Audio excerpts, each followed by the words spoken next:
আসসালামু আলাইকুম। সবার মনোযোগ আকর্ষণ করছি। আশা নয় বিশ্বাস করি আপনারা সবাই ভালো আছেন। শিক্ষাকে প্রচার করি, সমাজকে আলোকিত করি, এই স্লোগানকে সামনে রেখে আমি Mohammad Sohel Rana, assistant teacher of English, Basua high school, Rajshahi. আমি আজকে মূলত ইংলিশ এর দুইটি গুরুত্বপূর্ণ রুলস, একটি হচ্ছে ইট ইজ টাইম আর একটি হচ্ছে ইট ইজ হাই টাইম। এই দুইটি রুল নিয়ে আমি আলোচনা করব। সবাইকে অসংখ্য ধন্যবাদ। এই দুইটি রুলসের পর এইখানে জাস্ট যদি আমাদের right form of the verb না এসে এটা যদি কমপ্লিটিং সেন্টেন্স হিসাবে এইভাবে এসে থাকে, তাহলে আমরা কি করব? এটা হচ্ছে প্রশ্ন। এটা যে কোনো পরীক্ষায় এসে থাকে, এমনকি চাকরি বাকরি থেকে শুরু করে এখানে এসে একাডেমিক লেভেলে বিশেষ করে কমপ্লিটিং সেন্টেন্সে এসএসসি এবং এইচএসসি ক্যান্ডিডেটের জন্য খুবই গুরুত্বপূর্ণ। ওকে, এখন আমরা তাহলে আলোচনায় যাই যে ইট ইজ টাইম বা ইট ইজ হাই টাইম এইভাবে যদি পরীক্ষায় আসে, তাহলে আমাদের এখানে আমরা দুটো অপশানে পূরণ করতে পারবো। একটা অপশান আমরা এখানে just two plus V1 plus অন্যান্য এইখানে আমরা ব্যবহার করতে পারি। ঠিক এইখানেও একই নিয়ম, এখানে আমরা প্লাস দিয়ে দিই, এখানে টু প্লাস এই যে V1 প্লাস অন্যান্য, এইটা একটা রুল। ঠিক একদম এইখানে যদি আমরা টু ব্যবহার করি তাহলে জাস্ট আমাদের ইনফিনিটিভ অর্থাৎ টু প্লাস মূল ভার্ব ব্যবহার করতে হবে। একই নিয়ম, যেমন এখানে যদি আমি ইউজ করতে চাই, যেমন ইট ইজ টাইম টু এই যে ডু ইট, কেমন? এখন যদি আমি এটা লিখি ইট ইজ হাই টাইম, এখানে জাস্ট ডট ডট আছে, জাস্ট আমরা এখানে টু ডু ইট করে দেবো, আমাদের জাস্ট ওকে হয়ে গেছে। এখন এই বাক্যটা যদি আমাদের এইভাবে না এসে পরীক্ষা যদি আমাদের জাস্ট এইভাবে আসে, এখন উত্তর দিয়ে এইভাবে যদি পরীক্ষা আসে এভাবে, যেমন ধরেন ইট ইজ টাইম এইভাবে টু প্লাস দেওয়া থাকে, কেমন? তাহলে কিন্তু আমাদের এখানে শুধুমাত্র একটা মূল ভার্ব প্লাস মূল ভার্ব অনুযায়ী আমরা একটা অবজেক্ট ইউজ করতে পারবো, অথবা অ্যাডজাঙ্ক ইউজ করতে পারবো, অথবা শুধু যদি আমরা কোনোভাবে কমপ্লিট করতে না পারি সেক্ষেত্রে আমরা একটা মূল ভার্ব বসালে ছাড়ে এখানে মার্ক দিয়ে দেবে ইনশাআল্লাহ। এখন এইখানে যদি টু দেওয়া থাকে তাহলে আমরা সরাসরি কি করব?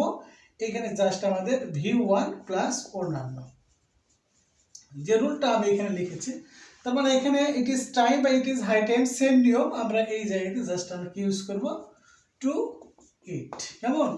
এই নিয়মটা আমরা ফলো করতে পারি। অথবা এখানে আমাদের যে একটা নিয়ম থাকবে যে এই জায়গাতে যদি আমাদের টু না রেখে জাস্ট এইভাবে যদি পরীক্ষা আসে, যে পরীক্ষা এইভাবে আসতে পারে, একটা কি টু দিয়ে আসতে পারে অথবা টু ছাড়া আসতে পারে, আবার এইখানে পরীক্ষা এইভাবে আসতে পারে, যে নিয়মটা হচ্ছে যে ইট ইজ টাইম, জাস্ট এইখানে আমাদের একটা সাবজেক্ট ইউজ করবে, প্লাস এইখানে যদি সাবজেক্ট প্লাস ডট ডট থাকে, কেমন?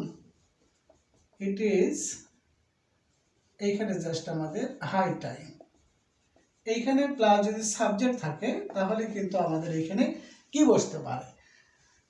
মাই ডিয়ার পার্সনস বা লিসেনার্স, এখানে আমরা একটা জিনিস দেখতে পারি যে এইখানে যদি আমাদের সাবজেক্ট থাকে তাহলে আমাদের কিন্তু এখানে হাতটা বেঁধে দেওয়া হয়েছে। আমাদের এইখানে সবসময় ভার্বের V2 ইউজ করতে হবে, V2 প্লাস আমরা এখানে অন্যান্য ইউজ করবো, কেমন?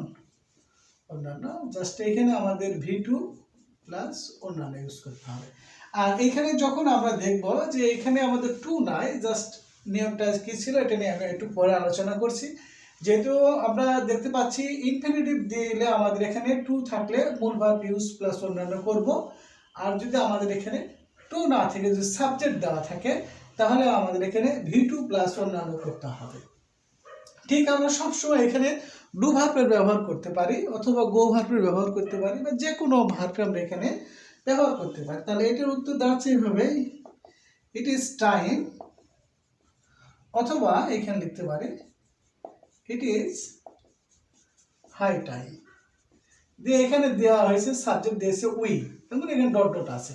তাহলে আমাদের উত্তর হচ্ছে ইট ইজ টাইম অথবা it is high time we do থেকে ডিড।